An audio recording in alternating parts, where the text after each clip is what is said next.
The morning had started like any other day in St. John's.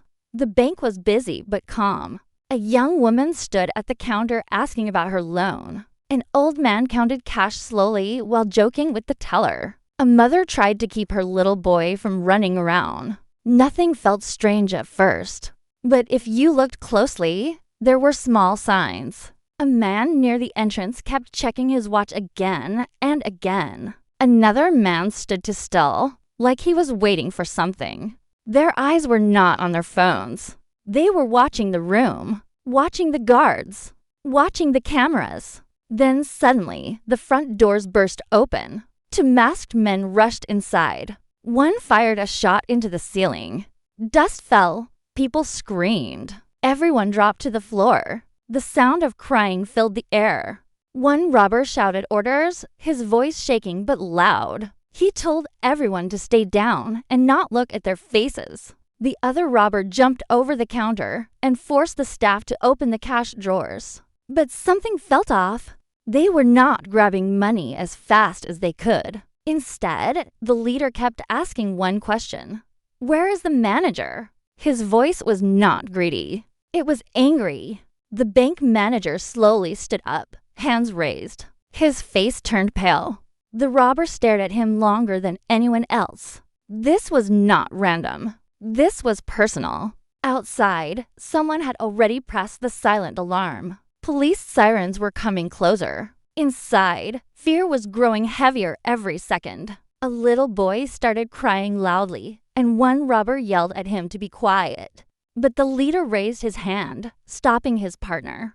For a moment, his eyes softened. Then he turned back to the manager and said, "You know why I'm here?"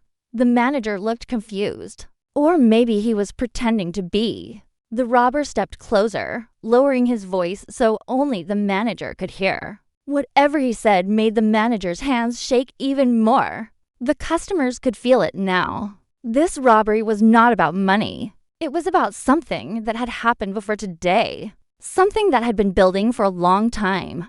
The tension inside the bank felt like a tight rope about to snap.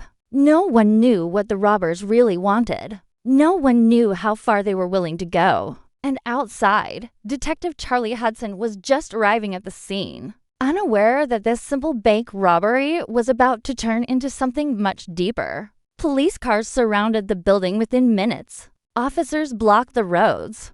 People from nearby shops watched in shock. Charlie stepped out of his car, calm but focused. Rex jumped out beside him, alert and ready. Charlie quickly listened to the first report. 2 armed suspects. Round 15 hostages. No injuries reported yet. But the situation was unstable.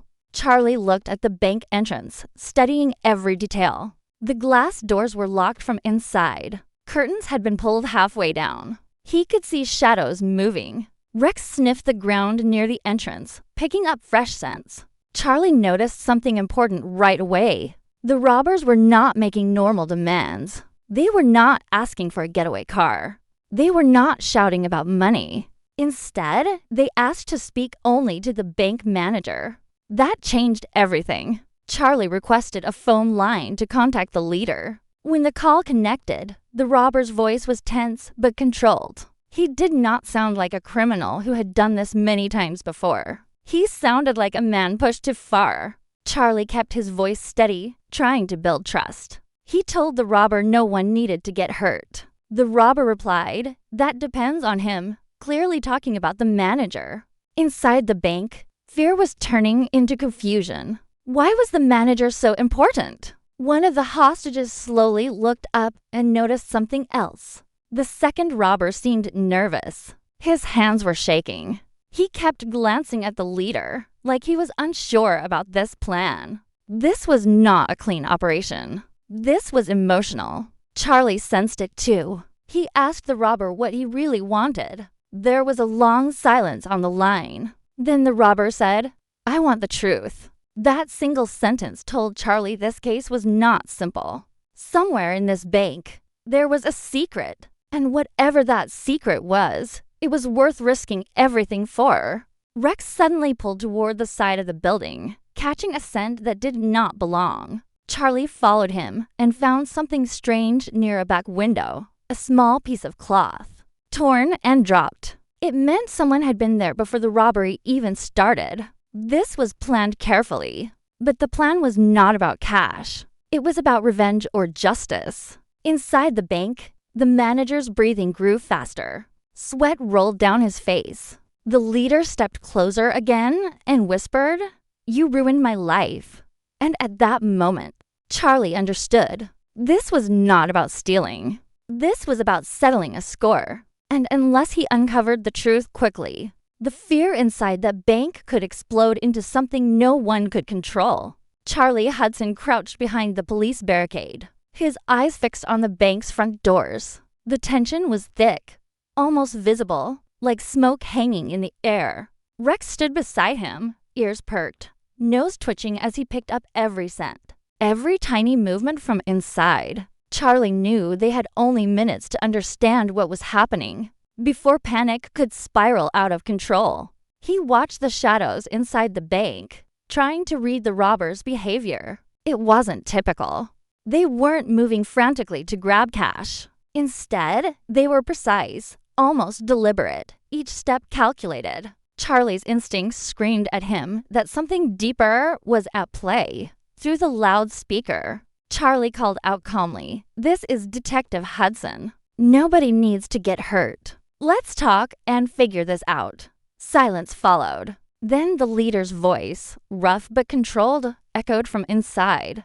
"I don't want your advice, Detective. I want him to answer for what he did." Charlie's attention sharpened. The robber was talking about the manager. That much was clear. But what exactly had happened? Charlie needed to find out without putting anyone at risk. Inside the bank, the hostages were tense and frozen. The young woman at the counter clutched her purse tightly. The old man crouched behind the teller's desk, trembling, unsure whether to move. Rex's keen senses picked up the faint scent of fear mingled with something metallic, probably a gun. Charlie noticed a subtle movement from one of the hostages near the back. He was signaling, barely moving his hand under the desk. Rex leaned toward the door, growling softly, alerting Charlie. Someone was trying to tell them something. Charlie used his phone to zoom in on the bank's surveillance footage, trying to spot anything unusual. That's when he saw it. A small, almost hidden device taped under the counter. A tiny camera, not part of the bank's security system. Someone had set this up to watch the inside without being noticed. Charlie realized immediately that the robbery had been planned in advance. The robbers had not only studied the bank, but also the manager's movements. It wasn't just money they were after. It was information. Rex suddenly barked, startling Charlie. The dog was near the side door, sniffing vigorously. Charlie moved quickly and saw another detail. A half-open window at the back. Someone had slipped out or in through there, maybe just before the robbery began. It confirmed Charlie's suspicion this wasn't random. The leader had a clear target, and he had come prepared. Charlie's mind raced, connecting pieces. The manager, the secret device, the hidden entry. Whatever had happened here was personal, and it wasn't about cash. Outside, the SWAT team was preparing to enter,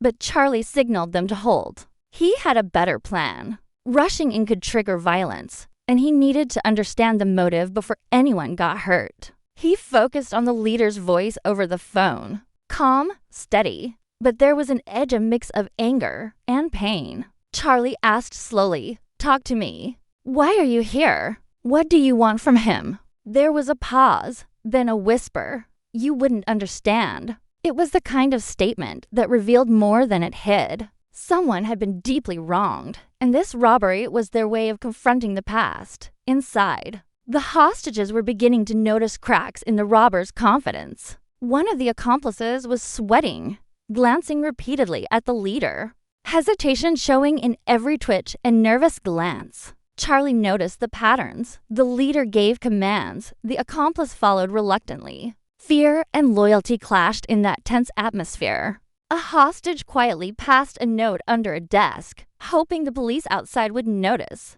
Charlie caught sight of it and signaled Rex to retrieve it. The message was small but important. He's lying. Not all of them know why this is happening. Charlie realized there were layers to this crime. The leader was seeking revenge or justice, but not all accomplices were fully aware of the plan. Some were simply following orders, terrified of what might happen if they refused. Charlie's strategy shifted. If he could separate the leader from his accomplices, he could de-escalate the situation without bloodshed. He spoke gently into the phone, keeping his tone calm, measured, and patient, trying to gain the robbers' trust while assessing the hostages' positions, the hidden entry point, and any overlooked clues. Every detail mattered. Every second counted. Rex sniffed again near the back door, growled low. Charlie moved closer, peering through the small gap in the window. He saw movement, something quick, precise.